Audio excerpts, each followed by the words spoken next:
Aitäh Indrek Oravale selle ülevaate eest, et see oli vajalik selleks, et me saaksime hakata edasi minema ja ma arvan, Toomas Kiho tuleb ja esitab kõigepealt oma mõtted just, et tegelikult millist raudteed me vajame, sellise kujul me ju tegelikult Rail Balticut ei vaja. See on nagu resümeeriv mõte, mida ma usun, et Toomas siin meile esitab.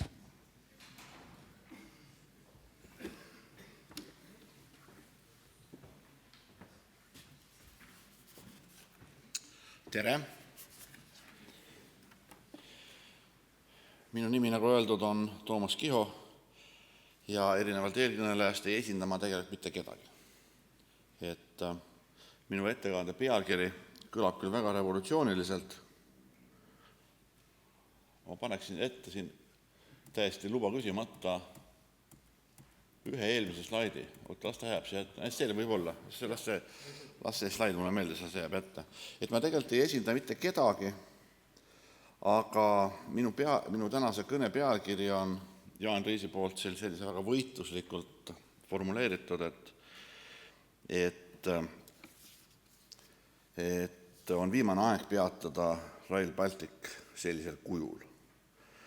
Et see oleks nagu selline üleskutse mässule või revolutsioonile, et ma ei tahaks siin mitte mässama hakata ega korraldada ka mitte revolutsiooni, vaid nagu eelkõneleja ütles, nagu me väga hästi teame, et tegelikult me ei olemegi see riik ja me ei olemegi see rahvas ja me võiksime ja peaksime tegema ikka kõige targemaid otsuseid kõikides asjades, nii ka Rail Balticu asjas.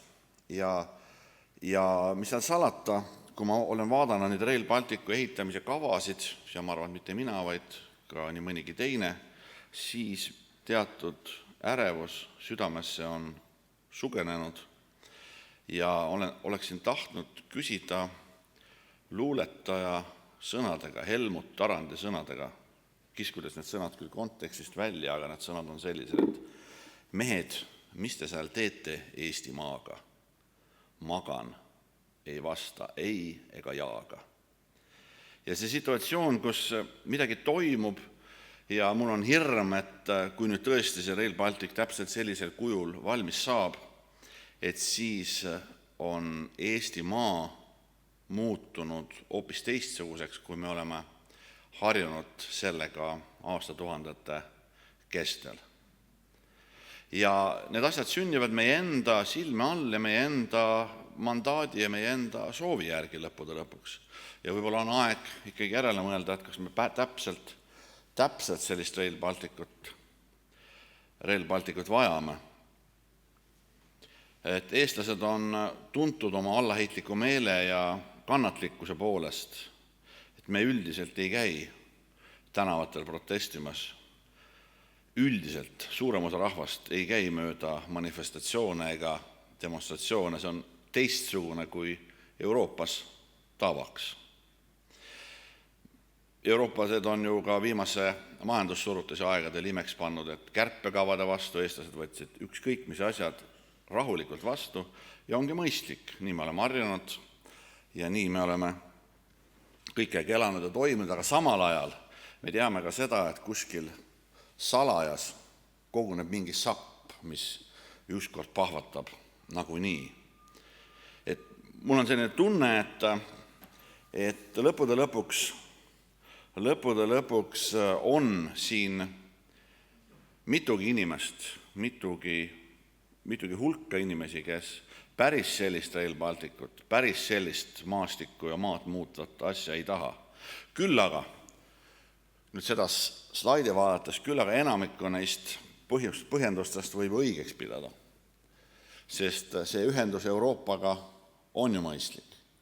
Siin on mitu korda juba täna meenutud Lennart Märt, kui ta president oli, armastas rääkida kahest suurest asjast. Üks asi, ta otsis Eesti Nokiat ja teine asi, ta unistas, et saaks rongiga sõita 5 tunniga Tallinnast Berliini. Need olid asjad, millest ikka jälle rääkis. Nokiaga on nüüd läinud, Nokia on muutunud iseenda vastandiks termin tegelikult. Ja 5 tunniga Berliini tegelikult ei vii ka see projekt meid mingil juhul. Et see ongi võimatu asi. Aga nagu ma tegelikult sain aru, on mind palutud täna siia, et ma tutvustaksin teile neid konkreetseid mõtteid, mida mul õnnestus, kus nii öelda, mida ma avaldasin Maalehes siin mõni aeg tagasi ja pärast seda siis Jaan Riis võttis minuga ühendust ja palus, et ma tuleksin ja räägiksin ka teile siin loo Buratinost. Mõned teist võib-olla on seda artiklitki lugenud, aga kõik ilmselt Maalehte lugenud ei ole ja seetõttu ma refereerin seda lugu, mis oli palju tasakaalukama pealkirjaga Kabala ja Nabala. Me kõik teame lugu Buratinost, kes sattus Kass Basilio ja rebane Alice'i peibutava mõju alla ja nende loomade keeditusel otsustas raha mulla alla matta, et sellest kasvaks võlurahapuu, mis hakkaks tooma suurt ja uut rikkust. Ja selline tunne on seda Rail Balticu praegust seisu vaadates ka see, et Eesti on sattunud samasuguse luumakütkesse ja otsustanud palju raha matta sellesse samasse Rail Balticusse, mis peaks hakkama tooma siis uut rikkust meile tagasi.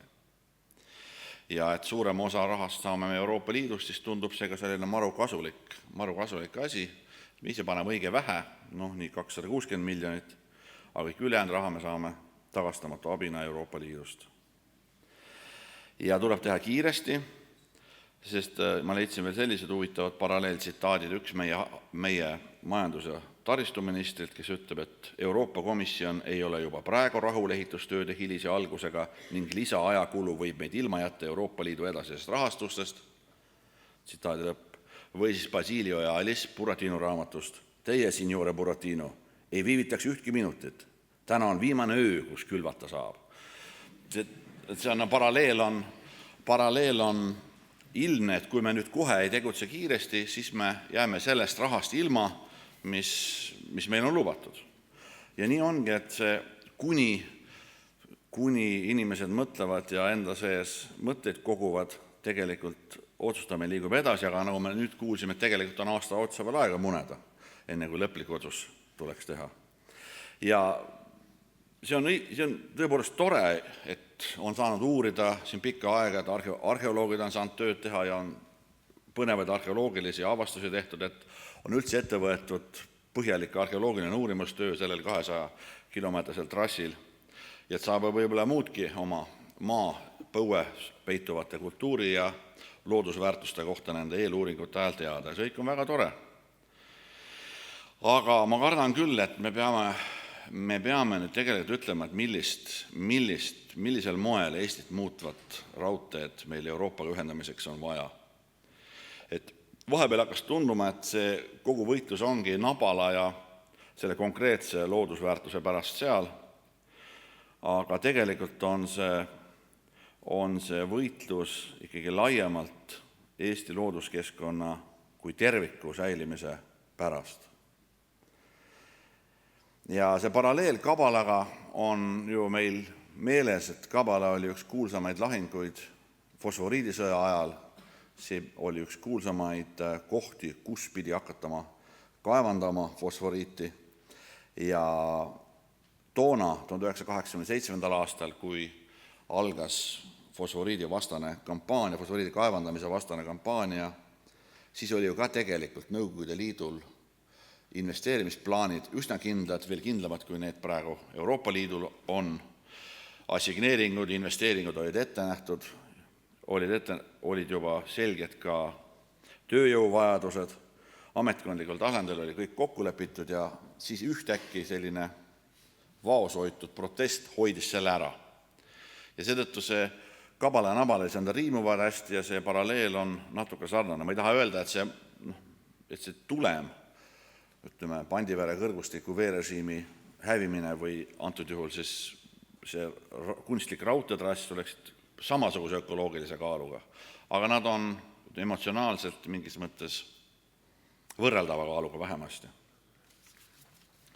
Ja toona ma mäletan, et me Kabala lahingu me võitsime, selliste meetoditega tulid üliõpilased Tartust, panid endale kollased särgid selga, kui te mäletate fosforiiti, siis oli telesaade Panda televisioonis, olid Alo Mattiisini ja Jüri Leesmendi laulud, et toona Kabala lahing ja kogu fosforiidisõda võideti ja mul on selline lootus, et seekord suudame me võita Nabala lahingu ja tekitada ühe turvalise, korraliku ja säästliku ühenduse Euroopaga.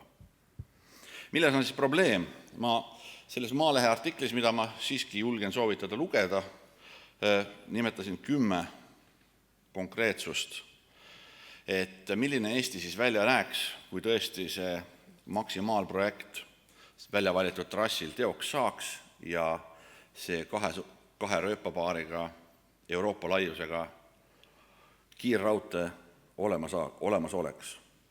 Esimene lugu on see, et siis on meil Tallinna ja Pärnu vahel olemas 2 raudteed, peaaegu paralleelsed, algavad samast linnast, lõpevad samasse linna.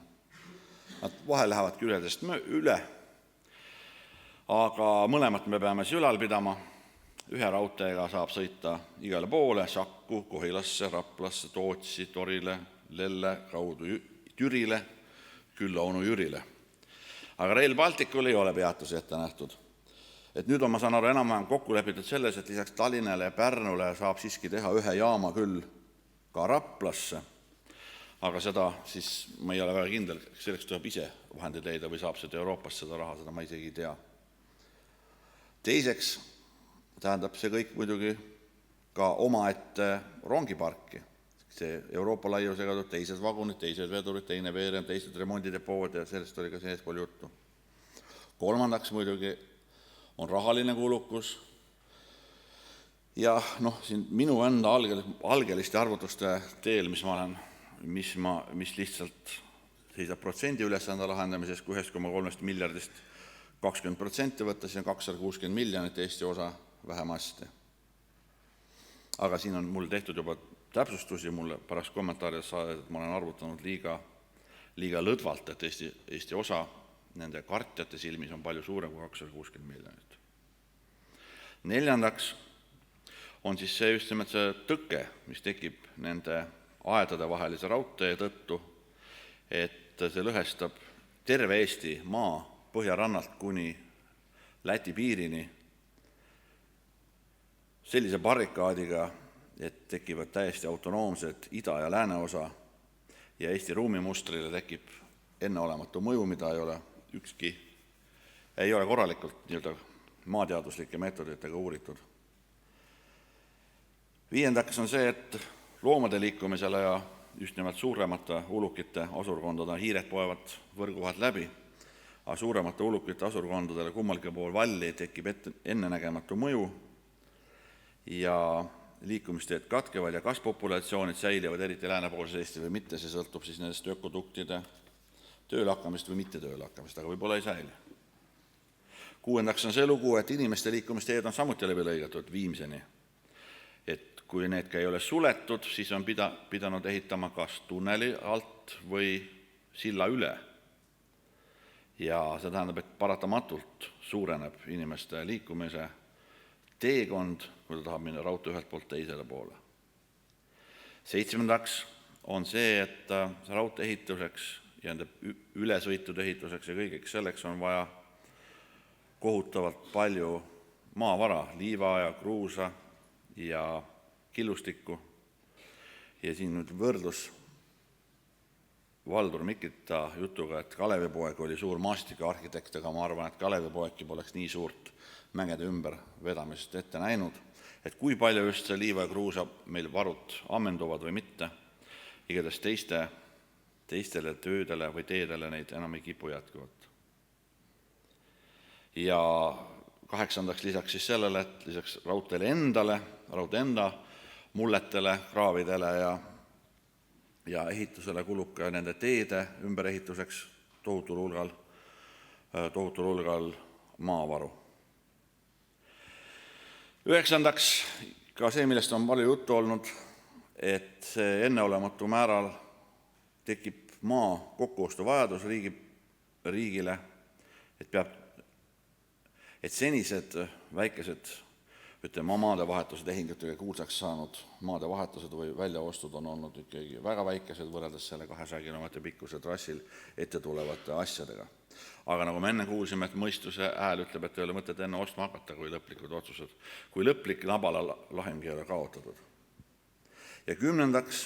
on see, millest vahest kõige rohkem juttu on olnud, on trassile jäävate või trassiga piirnevate maaomanike või kinnisvaraomanike kinnisvaramured, et need krundid võivad oma väärtust kaotada ka siis, kui neid ei pea välja ostma, või sest kui raudtees on otse maja ukse ees, siis ei pruugi see väärtus jääda selliseks, nagu nad on plaaninud. Ja lisaks ja peale selle kõik need mured nende kohalike külaseltside ja nende asjadega, mida ma selles artiklis ei puudutanud. Üks asi veel, mida ma ei puudutanud, millest ma ka praegu ei räägi, on see tegelikult see, ütleme, üle-euroopaline või ülemaailmne transpordi või transiidi liikluse küsimus. Et me oleme ikkagi, kui me vaatame maailmakaarti, ka Euroopa kaarti, me oleme üsna kaugel, ütleme, Rotterdamist ja teistest tähtsatest maailma kaubanduse transiitkeskustest.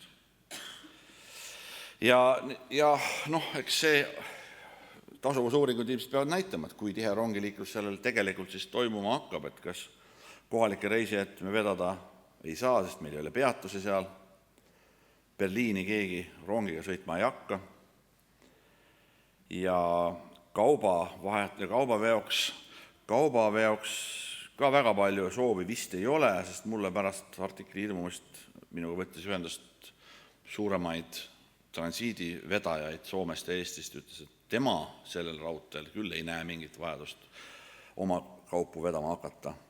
Nii et see on kahtlane, aga eks need spetsialistid teevad need arvutused ja mis mina tavakodanikuna oskan siin kaasa arvutada. Aga tavakodanikuna oskan ma välja pakkuda küll lahenduse, mis võiks enamikku neist põhimõtetest rahuldada ja rahuldada ka enamikku vähemalt nii sellel kombel muretsevaid inimesi, nagu mina olen. Ja see lahendus on selles, et esimene prioriteet oleks muidugi, kui tahta Euroopaga tegelikku ühendust saada, siis muidugi lennuliikluse peale seda kulutada, aga ma saan aru, et siin praegu me räägime ikkagi mööda maismaad raudteel toimuvast liiklusest, nii et see lennuasja võime kõrvale jätta, kuigi Indrek Tarand, meie Euroopa saadik, seda ühes intervjuus ka mainis, et võiks selle raha hoopis lennuühenduse parandamiseks suunata. Aga oletame, et on raudteele vaja seda panna, siis oleks lahenduseks ikkagi see, et ehitada praegune raudtee Tallinna-Pärnu vahel kitsarööpmeliseks ehk siis Euroopa laiuse peale. See tähendaks seda vajadust ehitada samasuguse laiuse peale muidugi ka Lelle-Viljandi ots ja see tähendaks muidugi seda, et me iial ei saavutaks sellist kiirust, nagu Rail Baltic praegu ette näeb, me saavutaksime heal juhul sellise Poola kiiruse, nii palju kui reeglid lubavad. See tähendaks, et me saaksime lihtsalt ühe hea ja kiire raudtee, mitte ülikiire raudtee. Kindlasti oleks see turvalisem terroristide mõttes, põtrade ette jooksmise mõttes. Kindlasti ei lõhuks ta kuigivõrd keskkonda, ta ei ammendaks meie maavara varu, ei lõhuks inimeste ega loomade liikumismustreid ega elupaiku, ei nõuaks lõviosa teede ehituse hooldusrahast endale muude teede arvelt, ei vajaks hiiglaslikke maaoste ja konflikte omanikega, ei kahjustaks inimeste elukeskkonda ega vähendaks eraomandi väärtust, ei vajaks kõikide ristumiste kahetasandaliseks ehitamist, oleks rentaabel, kuna senised peatused, teed ning toimivad ruumimustrid jääksid paika.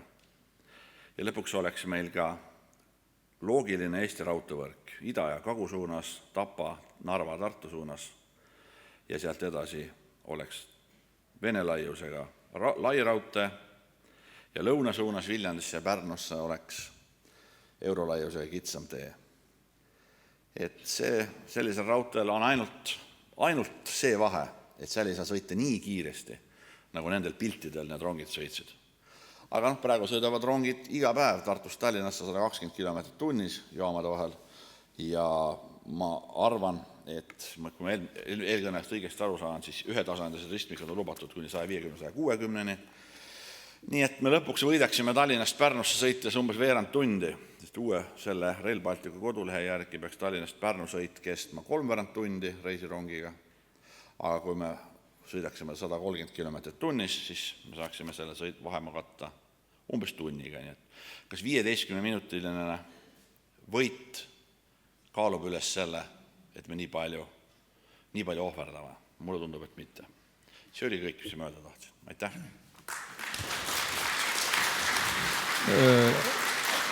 Suur aitäh Toomas Kihole, kes väljendas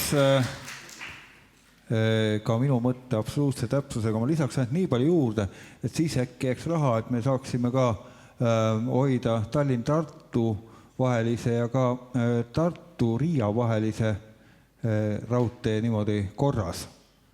Et see vahe, hinnavahe selle hullumeelsuse ja nii-öelda selle normaalse variandi vahel, mida praegu Toomas Kiho välja pakkus, on rahaliselt kindlasti niivõrd suur, et me ei oska hetkel seda öelda, aga ma usun, et siis meil jätkuks raha mõlemaks.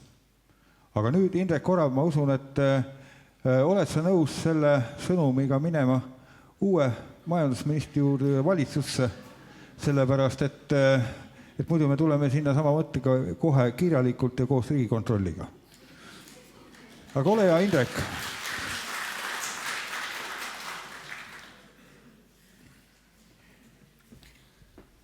See on hea küsimus. Ma võib-olla siis saan Toomas Kiho artiklit pigem soovitada majandusministril lugeda, et kui see vastus sobib, et siis seda ma võin lubada, jah. Aga äkki on veel küsimusi? On küsimusi Indrekule? Kuidas?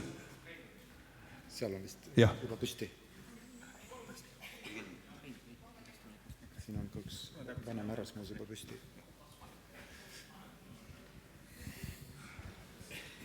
Nii, lugupeetavad õhulosside ehitajad, lugupeetavad looduse kaitsjad, on veel üks võimalus, mida ma olen näinud nii Saksamaal ja olevat veel pikemalt välja ehitatud Prantsusmaal.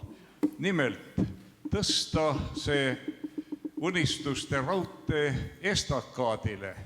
See ei nõua nii suuri looduse rikkumisi, nõuab küll 4 korda rohkem raha.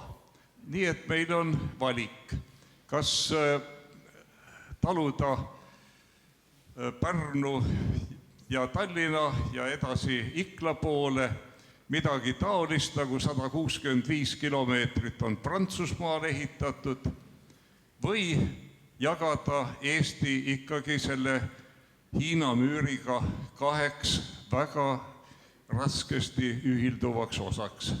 Kuidas arvatakse, kas te olete lugenud maikuus ilmunud 200 lehes ilmunud artiklit ettepanekuga, et tõsta raudtee estakaadile? Aitäh! Aitäh! Seda konkreetset artiklit ma hetkel ei suuda meenutada. Samas me oleme käinud selle projektitiimiga läbi mitukümmend nii-öelda planeeringu avalikustamist kõikides trassile jäävates valdades. Ja ma oleks üllatunud, kui siit saalist tuleks mõni küsimus, mida veel ei ole küsitud. See oleks muidugi väga, väga positiivne, aga ka meie eksperdid ütlevad, et selline vaiadele viimine on 3-5 korda kallim. Ka tema müra efekt on oluliselt suurem. Kui nüüd minna tagasi selle juurde, miks valiti selline projekt ja selline kiirus, siis ma ütleks, et see oli küll aastaid enne, kui ma ühinesin selle tiimiga, et valiti tegelikult kuldne kesktee, et mitte hakata ehitama raudteed selliselt, nagu teda tehti 100 aastat tagasi. Viimane lõik Eestis minu teada oli 36. aastal Tallinn-Valga. Ja mitte teha ka nii, nagu teda tehakse, ütleme seal Tokyos, ei tea, mitmendal tasapinnal, või ka Rootsis, kus täna tajutakse, et 200-250 jääb väheks, et tuleks planeerida 400 kilomeetrit tunnis. Ja sellepärast võetigi siis kuni 240. Siin on ka selline formaalne põhjus, kes teab raudteeasjandust, siis 250-st hakkab nii-öelda ametlik kiirraudtee definitsioon ja sellele rakenduvad hoopis karmimad standardid ja see raudtee läheks juba tõsiselt kallimaks, et kuni 240 on veel selline mõistuspärane. Osades riikides, mis on sama territooriumiga, näiteks Hollandi ekspertidega rääkisime, nendel on maksimumkiirus 200, nad ütlesid, et sellest piisab, et istud ühes otsas peal, oled ühe hetkega teises otsas, et rohkem nagu pole vaja. Nüüd jällegi, kas me mõtleme ainult Eesti keskselt või me näeme seda nagu pikema koridorina, et ma siin nagu väga pikalt võib-olla ei hakka seda teemat jätkama. Nii et vaiadele võib panna, osades kohtades ilmselt tuleb teha, võib-olla ka nii-öelda raudteesillana, näiteks Rääma raba Pärnumaal, üksikud sellised kohad kindlasti, mis on keskkonnatundlikumad. Tuleb ka vaiadele, muide, rekordkõrge koht tuleb, ütlen kohe ära, on siis, kui te teate, kus on Peterburi maantee ja see Maardu rongijaam praegune 1520, sinna tuleb siis 3-tasandiline viadukt või ülesõit, kus siis all läheb maantee, üle selle läheb siis raudtee ja siis üle 1520 raudtee ja üle selle tuleks siis 1435 Euroopa raudtee, kui nüüd insenerid midagi paremat välja ei mõtle, nii et seal tekivad vaiad, mis viivad ta umbes 20 meetri kõrgusele küll.